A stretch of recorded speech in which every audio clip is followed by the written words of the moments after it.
Mrs. Eddy by Hugh Studdert Kennedy. Chapter 11. Phineas P. Quimby. Phineas Parkhurst Quimby was a native of Lebanon, New Hampshire, where he was born on February 16, 1802, to Jonathan Quimby, a blacksmith, and his wife Susanna. When he was 2 years old, his father and mother moved to Belfast, Maine, and when he was 13 or thereabouts, being small of stature and not overly strong, his father decided that the calling of a blacksmith would be too hard for him and apprenticed him to a clockmaker. It was not a hit-or-miss choice on his father's part. From his earliest childhood, the little Phineas was fascinated by anything that worked, and in order to get things to work exactly, his patience was inexhaustible. Clockmaking was almost an obvious choice. It was, moreover, a trade in which a man could quickly make a name for himself if he was an honest and skilled craftsman. People demanded good clocks, and bad clocks quickly revealed their deficiencies. Seth Thomas, the elder, of Plymouth Hollow, Connecticut, was already turning out clocks which attained a standard only exceeded by that of his son. And to make a clock as good as one turned out by Seth Thomas was, in all probability, the dizzy height set for himself by young Phineas Quimby when he entered on his apprenticeship in Belfast, Maine. If it was, he reached his objective, for Quimby clocks are still to be found in Maine, and they long enjoyed a reputation for accuracy and good workmanship. However, young Quimby was not only interested in the workings of clocks, but in the workings of anything. He was a natural inventor, and never was so happy as when he had some new contraption with which to amaze his friends. Moreover, boy and young man, he was eager in debate and mercilessly Socratic in argument. Quick to recognize faults or inaccuracies in almost anything where others would pass them by, he had a way in an argument of compelling his opponent to toe the line, which quickly earned him a reputation at the general store, or where not, as a champion debater. Belfast, Maine, in those days, was a busy little town, devoted to shipbuilding, and lying as it does at the head of Penobscot Bay, it was considered of sufficient importance to be invested by the British towards the close of the War of 1812. Like many other coast towns, moreover, Belfast enjoyed an intercourse with the outside world and the great coastal cities, like Boston, New York, and Baltimore, denied in the days before the railways to the inland towns, and was, as a consequence, sure sooner or later of a visitation from any rage or person much in the public eye.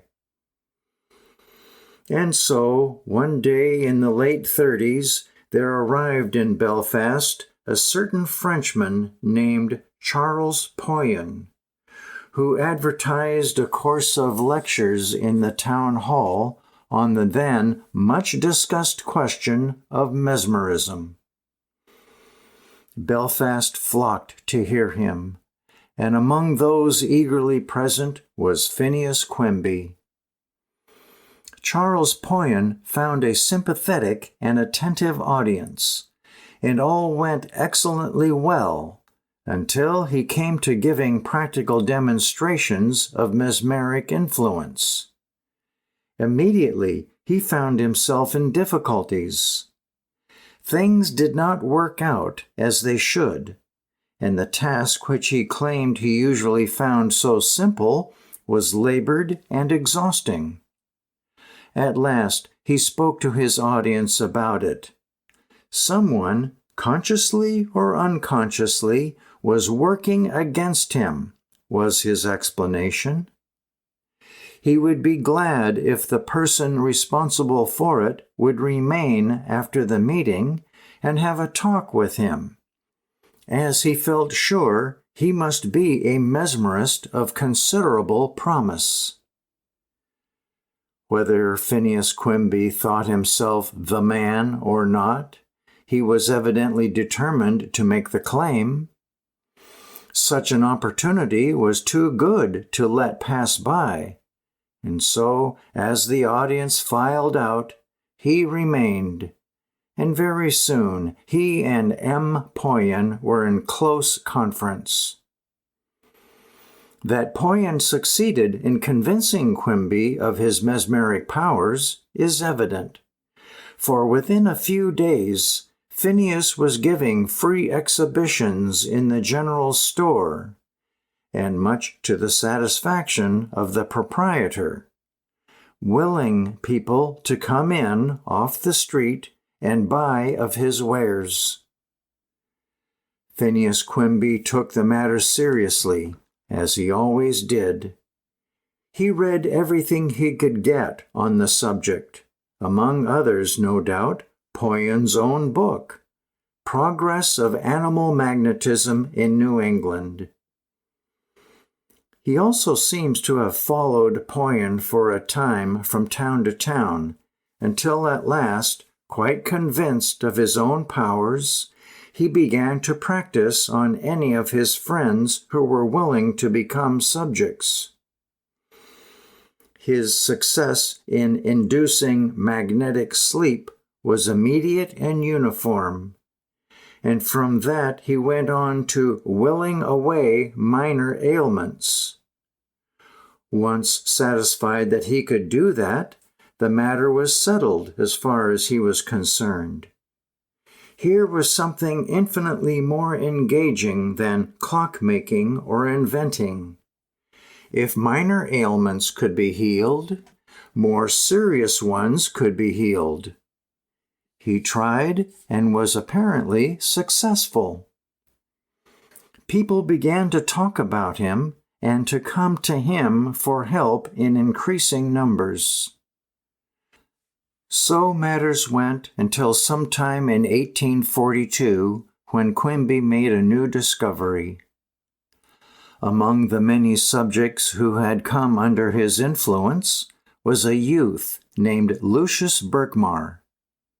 He was a boy that, according to the neighbors, had always been queer.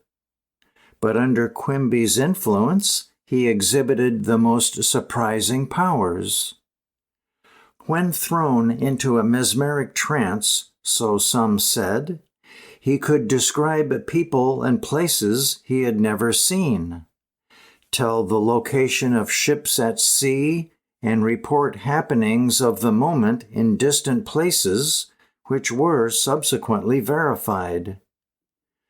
Most amazing of all, he also appeared to have the power of looking into people and diagnosing disease and prescribing remedies, which in many cases healed them instantly. So goes the story. Quimby was astounded and enthusiastic. He determined to give up clock-making and go on a lecture tour with Berkmar. This he did for a time with great success. Quimby, however, was an intelligent man. Indeed, he had unquestionable gifts as a scientific research student. He never had been satisfied with just seeing things work. He demanded to know how they worked. At first, he had been satisfied that his power flowed from himself. But an experience he had with Berkmar raised in his mind serious doubt on the subject. It appears that, in course of their association, Birkmar left Quimby for a time and was engaged to diagnose cases for another mesmerist named John Bovey Dodds, later a man of considerable repute and author of a book entitled The Philosophy of Electrical Psychology. Dodds had a wealthy clientele compared with that of Quimby, and when Birkmar came back to him again, as he eventually did, Quimby found that the remedies he had been prescribing while working for Dodds were much too costly for his, Quimby's, patients. The two conferred on the subject. Birkmar agreed to prescribe cheaper remedies, and the patients got well just the same, we are told. As the result of this and other experiences, it gradually began to dawn on Quimby that the healing agent was faith in the drugs and not the drugs themselves. Here he would seem to have arrived at much the same point as had Mary Patterson from her experiments with homeopathy.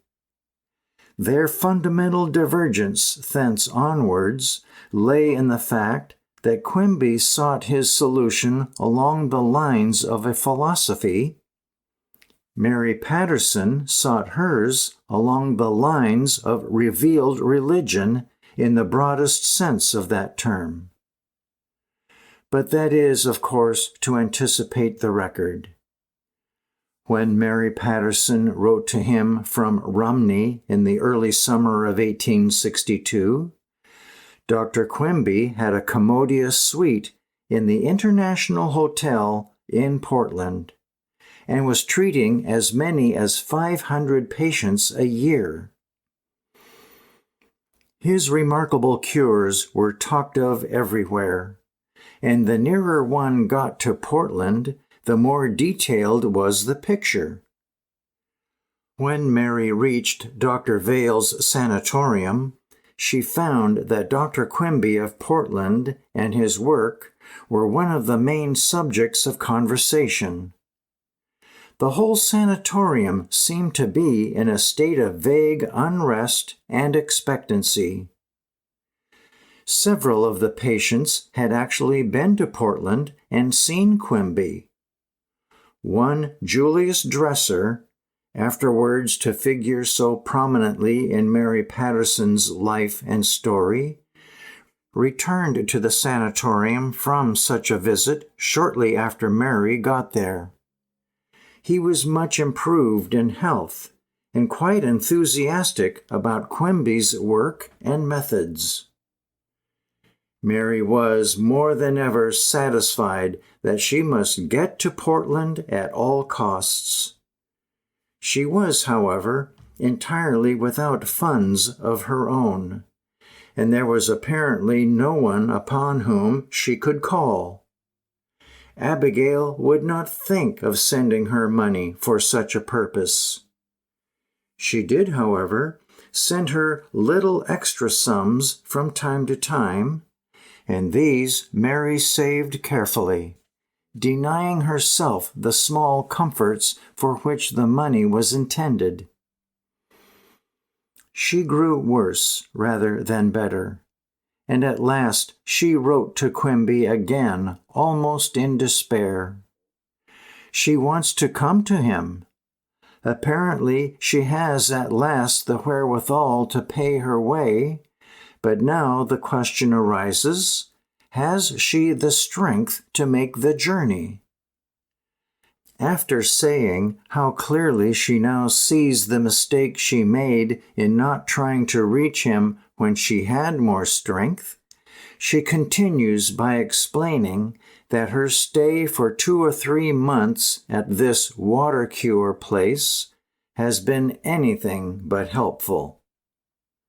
Her ability to walk several miles has diminished until she can only sit up in bed occasionally, and now doubts whether she has the strength to reach him, or having that, whether any foundation or reserve would be left for him to build on. I would rather die with my friends at Sandbutton. Hence, I shall go to you to live, or them to die very soon. Please answer this yourself." Quimby answered at once with that kindly consideration which seems to have been characteristic of the man, encouraging Mrs. Patterson to come to him, and assuring her she would be able to make the journey. And so, a few weeks later, Mary Patterson set out for Portland, and on October 10th, 1862, presented herself at Quimby's office at the International Hotel. She was so weak and exhausted that she had to be assisted up the steps to his room. Quimby came out to see her almost at once, and as she looked up, she would have seen advancing towards her a small, kindly man with broad forehead and white silken hair and beard, one who managed somehow to establish for himself at once an atmosphere of sympathy and understanding. It was just what she had longed for, and when he sat down beside her, as was his custom, and maintained quietly that he would explain her trouble to her, and that explanation would be the cure, she felt herself roused to a sense of expectancy almost reaching exaltation. Anyway, what followed would suggest some such process, for as he told her that she was held in bondage by the opinions of her family and physicians, and that her animal spirit was reflecting its grief upon her body and calling itself spinal disease, that she could be cured and would be cured, a sense of peace and new strength came over her, and next moment she was standing before him, healed no less. She was quite sure of it. Within a few days, with enthusiasm, she was writing about it to the Portland Courier. "3 weeks since, I quitted my nurse and sick room en route for Portland. The belief of my recovery had died out of the heart of those who were most anxious for it. With this mental and physical depression, I first visited P. Quimby, and in less than 1 week from that time, I ascended by a stairway of 182 steps to the dome of the City Hall, and am improving ad infinitum." And so her great hope was fulfilled. She was healed. There could be no question of it in her mind. She must, however, learn the way of it. She had no doubt whatever that the method of Quimby's work was one that could be elucidated and learned by anyone who applied himself to the study. Quimby himself does not seem to have been so sure. He is reported frequently to have declared that he did not know how it was done. But even as early as her letter to the Portland Courier, Mary Patterson seems to have had no doubt at all on the subject. Quimby had rediscovered the healing method of Jesus. She had to go through deep waters indeed before she was reluctantly satisfied that this was not so. Meanwhile, she began at once, with the eager devotion of a convinced disciple, to take the things of Quimby and set them up as waymarks along her own spiritual journey. She spent every moment she could in his suite at the International Hotel, talking to him, asking him questions, reading any notes or longer manuscripts he had to give her, and building up her own concept of the new teaching at a rate which must at times have kept the kindly little doctor running breathlessly behind, if indeed he was able to follow her at all. Quimby, however, seems to have appreciated it all immensely. He was in many ways a remarkably selfless man.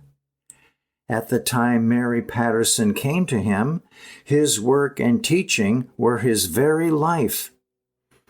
He cared little or nothing for the money his practice brought him.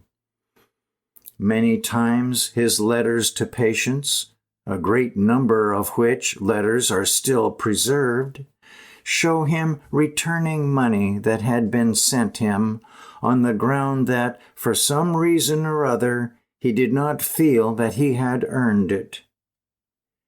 He was, moreover, always eager to learn more of his own doctrine, and he must have regarded with interest, if not assent, Mrs. Patterson's confident interpretation of everything he taught in the light of religious faith. Mary Patterson was probably happier in these few weeks than ever before in her troubled life. At first, she seems to have enjoyed perfect health. No doubt intervened at any point to give her pause, and life must have seemed opening out to her with a promise such as she had never ventured even to outline before. And then, right in the midst of it all, a strange thing happened, one that must have seemed to her, in her overflowing gratitude, yet another instance of the power of her newfound faith. One day, a message was brought to her in her room at the International Hotel that a gentleman was below who desired to speak to her. And when she went down, there stood Daniel, very thin and worn, sadly unkept and very chastened. He had escaped from the Confederate prison, and after many bitter hardships had found his way first to Sandbutton and then as quickly as he could on to Portland to his wife. In spite of all their strange incompatibility, it must have been a happy reunion. Patterson would be at his best in such circumstances, and the appeal of his chastened self and condition to Mary would have carried all before it. It was all so utterly unexpected. Some months previously, Mary had had a letter from him, not from Libby, but from Salisbury, North Carolina, whither, fortunately for him, he had been removed shortly after his capture. It was dated May 19th, 1862, and after telling his wife how McClellan's eternal tardiness had blasted their hope of liberty, he added how they felt now. They were fixed for the war beyond a possibility of earlier release. He went on to dilate on the comfort of his surroundings. North Carolina in May has much to commend it, and Daniel, it is evident from his letter, was settling down to enjoy it all.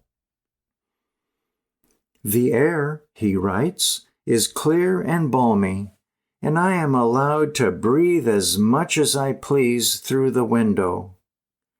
My bed is just by the window. I believe all will end right, so be of good cheer. God is over all, and does all things well. Give yourself no uneasiness on my account. Mary would have received the letter about the time she was leaving Rumney with Abigail for Sandbutton, and so it must have set her mind at rest about her husband, at least for the moment. Whether Daniel meant to convey to Mary any hint that he might be planning escape, by his innocent mention of the fact that his bed was just by the window, it is not possible to say. But as a matter of fact, the position of his bed evidently did help. For some 4 months later, on the night of September 20th, taking advantage of a heavy rainstorm, Daniel and 2 companions let themselves down from this window by means of a rope improvised from sheets and blankets, and made good their escape into the adjoining woods. There they wandered for several days, fearful of coming out into the open, and subsisting on what they could get by means of night raids on the gardens, orchards, and chicken roosts of such farms as they came to in the clearings. At last, after 2 months of great hardships, during which they were time and again near recapture, they succeeded in reaching the headquarters of General Milroy of West Virginia. There they were provided with means for their journey to Washington, where Patterson arrived about the first week in November, continuing on almost immediately to Sandbutton and Portland. On November 26, 1862, the New Hampshire Patriot reported the story in full under the heading, "Escape of Dr. Patterson." And a few weeks later, Daniel, fully restored to health, and, it may be hoped, to his usual dress, is lecturing on his experiences in the Mechanics' Hall, Portland, no doubt to a large and interested audience who had paid 15 cents each for the privilege. By January 12, 1863, the Pattersons are back again in Sandbutton Bridge, and from Mary's first letter to Quimby, which bears this date, it is clear that her remarkable recovery has greatly impressed her family and friends. 5 or 6 of these friends, she tells Quimby, are going to visit him, while Abigail is anxious he should see her son Albert, and plans shortly even to see him herself. Lying as it does amid a desert of so much suffering, the letter is like a small oasis of joy. I eat, drink, and am merry, have no laws to fetter my spirit now, though I am quite as much an escaped prisoner as my dear husband was. Her husband, she sighs, yearns to join the army, and she is trying to acquiesce. However, Daniel seems to have suppressed his yearning and to have refrained from doing anything impetuous. After his many sore trials, the comfortable home of the Tiltons, combined at first with the interest of his friends in his experiences, must have made life seem very pleasant to him. After all, there was plenty of time, and in describing, as few could so well, the horrors of a Confederate prison, he was doing something to arouse proper feeling and raise the general morale. Mary is not so sure that all is well. Her next letter, written from Sandbutton under date of January 21, 1863, to Quimby, shows that the situation is worrying her. She longs for a place of her own. While her faith is unimpaired, She fears the onset of old troubles. You know, she writes rather plaintively, I am less than 1 year from the 39 of supposed disease, and the habit is yet so strong upon me that I need your occasional aid. Enclosing a remittance for the last treatment or sitting, she requests another. Sometime in February, Abigail made a trip to Portland to see Quimby, taking her son Albert along with her. The boy, never robust, had contracted habits which were causing his family much anxiety. He smoked to excess and drank considerably, and Mary's complete faith in Quimby evidently aroused in Abigail a genuine hope that he might be able to help and even cure her son. She was, moreover, herself suffering from an abdominal rupture, and Mary was equally insistent that too could be healed. And so Abigail went to Portland, full of a hope which rested, however uneasily, on a fundamental skepticism. For Abigail Tilton had none of Mary's faith. A capable woman with a remarkable executive capacity, she never had had a thought, where Mary had had so many, of questioning the established order. Once, many years before, during a revival at Sanbutton, she had felt the change. Mary had written joyfully to her friend Augusta Holmes about it. But it was not long before she had settled easily back into that routine which made of her religion a habit rather than a faith. Mary, however, had unquestionably been healed. She, Abigail, did not understand it, and did not much like it, but if it could help her son, she was willing to try it. And so she went.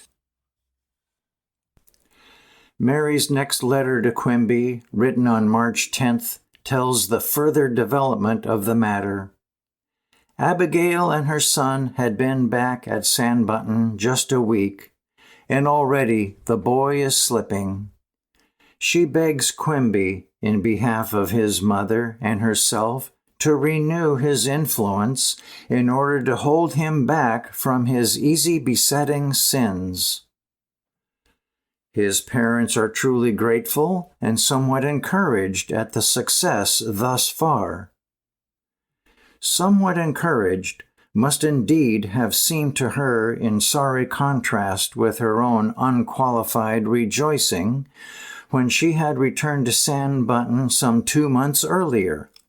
I eat, drink, and am merry, have no laws to fetter my spirit now. But Abigail was not merry, neither was Albert. Where Quimby succeeded easily with the woman full of faith, he failed completely, as subsequent letters show, with the woman full of doubts and her son. For Mary Patterson had full faith in Quimby. She not only fitted him at once at their first meeting into her ideal, but continued to carry him along with her in the months and years to come through her every spiritual experience. It is not without significance in this connection that a few days before she wrote this last letter to Quimby, she had written a letter to a friend in Portland, evidently one of Quimby's patients, which would seem to indicate that she was already attempting to put into readable form her own interpretation of Quimby's teaching. I will try, she writes, to send my philosophy to Mrs. Tilton when she accompanies her son to the International. But Mary herself is beginning to be full of trouble once again. She is suffering somewhat from old habits, pain in the back and stomach, a cold just now, and bilious. So she wrote to Quimby. And then she has been trying to help Albert. And won't the doctor laugh when she tells him that she is suffering from a constant desire to smoke, but adds pleadingly, "Do pray rid me of this feeling." It was part of Quimby's theory at that time that he took his patient's griefs upon himself and then threw them off by his own superior wisdom. Mary evidently feared her wisdom was not strong enough. Then there was always Daniel. He had at last bestirred himself, it is true, had gone to Lynn, then as now a busy manufacturing town some 12 miles north of Boston, and resumed his dental practice in partnership with 2 other dentists. Mary followed him, but whether Daniel succeeded so well that they could afford to go off on a holiday, or, as is more likely, so ill that there was not much else to do, in any event, the following September found them in Saco, Maine. Saco was Daniel's native town. He had a brother still living there, and so, as they had never been there together before, it is possible that the trip was just one of those little romantic contrivances with which Mary often tried to hold the queer, restless man to whom she had married. Saco, on the Saco River, some 15 miles west-southwest of Portland, was at that time a thriving town with the inevitable grist, cotton, and lumber mills climbing up the river, which at this point drops some 40 feet on its way to the sea a few miles away. It was a cultured place, too, with a fine library and an old established academy. The grand stretches of Old Orchard Beach were close by. The proximity of the little town to Portland was no doubt a great attraction in Mary's eyes. From the one letter of hers to Quimby written from there that has been preserved, it may reasonably be inferred that she saw him frequently, as may the fact that she sought his help and advice on the perennial problem which Daniel presented. Growing worse instead of better, he gradually drifted from mild, semi-professional flirtations to more serious and more sordid associations.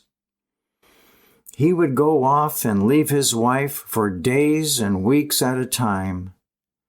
Mary evidently had great hopes of reformation from their visit to Saco, and it is possibly due to the failure of these hopes that she is alluding when she writes to Quimby, "But I have conquered my first disappointment." The letter also contains another appeal for help. They are pathetically frequent from now on. "I would like to have you, in your omnipresence, visit me at 8 o'clock this eve, if convenient. But consult your own time. Only come once a day until I am better." The bitterness of hope deferred was evidently still to be her experience.